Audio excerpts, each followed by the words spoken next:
ఉంటది.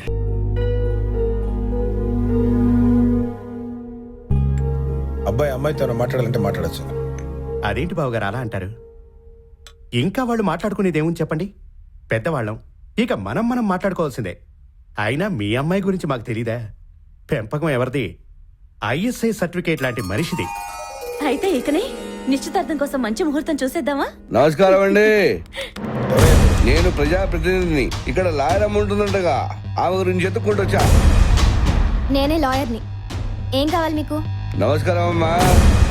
భగవంతుడి దయ వల్ల నా ఖజానా నిండిపోయింది. ఖర్చు ఎలా పెట్టాలో అని ఆలోచించిన సమయంలో నువ్వు కాకెట్ పరిచినావు. కోర్టు నుంచి నోటీసులు వచ్చినాయి. ఇది నా ప్రజలకు తెలిసిందనుకో, నా ఇజ్జత్ మొత్తం పోయింది. నీలాంటి వాడి నిజస్వరూపం ప్రజలకు తెలియాలనే నిన్ను కోర్టుకి ఇచ్చింది. మనం మాట్లాడుకోవాల్సింది ఏమైనా ఉంటే అది కోర్టులోనే. Please get out. చూడండి ఎమ్మెల్యే గారు, ఇంట్లో శుభకార్యం జరుగుతుంది. ఇప్పుడు మీరు వచ్చి డిస్టర్బ్ చేయడం మంచిది కాదు. దయచేసి వెళ్ళండి. అమ్మ తోడా పెద్ద మనిషి, నేను గొడవ పడడానికి రాలేదు. లాయర్ అమ్మతో కేసు విషయం మాట్లాడడానికి వచ్చా. మీరున్నాను నాన్న, నేను మాట్లాడొస్తాను. మీరు పదండి. లాయర్ అమ్మ, మర్యాద కేసు వాపసు చేసుకో, లేదంటే బెదిరిస్తున్నావా?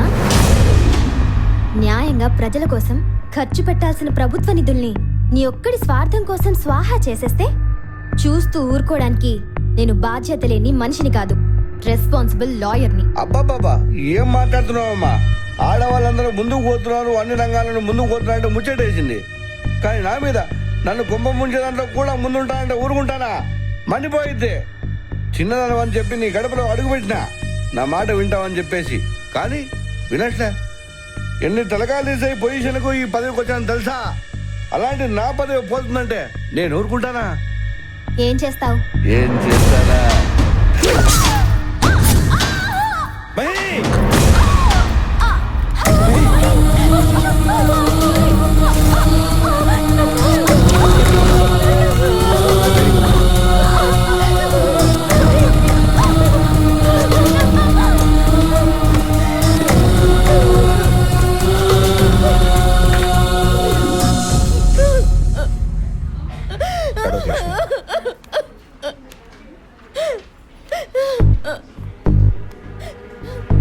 మాకు చెప్పుకోలేని విషయాలు నీకు చెప్పుంటుందమ్మా. అవును అంకుల్. అసలు ఏం జరిగింది?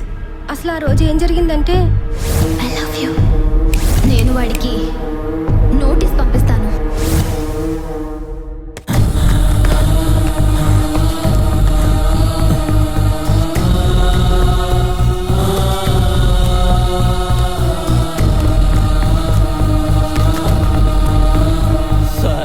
మహి చచ్చిందో లేదో చూడకు వచ్చావా?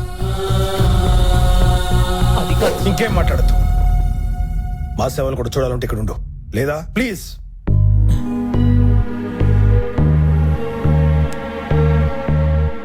వద్దు సార్, నేనే వెళ్తాను.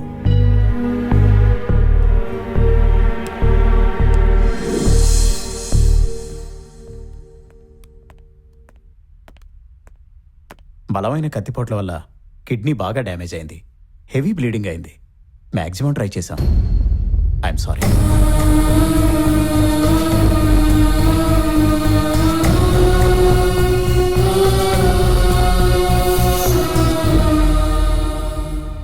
జరిగిన దాంట్లో తప్పొప్పులు వెతుక్కొని ఎవరు నిందించినా పోయిన నా మహిమాత్రం తిరిగి రాదు. అందుకే తన జ్ఞాపకాల్ని పదిలంగా ఈ గుండెల్లో దాచుకున్నాను. ప్రేమించడం, ప్రేమించబడటం ఒక అదృష్టం.